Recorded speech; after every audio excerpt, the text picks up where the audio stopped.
Today we're going to be doing a toothpick star experiment.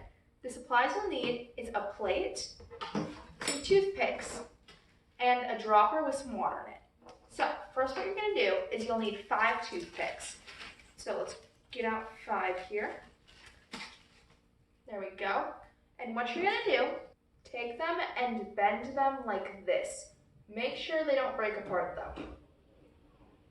Then you're gonna do 5 of those. It can be a bit tricky, but once you get it,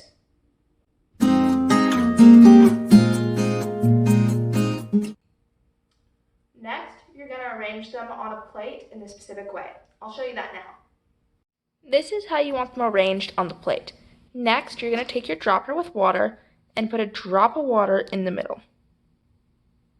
You want to make sure to get quite a bit of water there, and then they'll start going as they absorb the water and creating a star shape.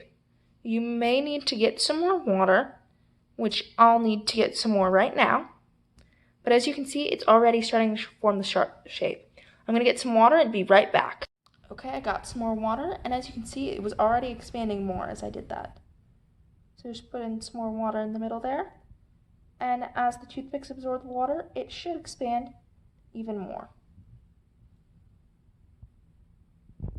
As you can see, it doesn't always form the perfect star, but it can look pretty cool.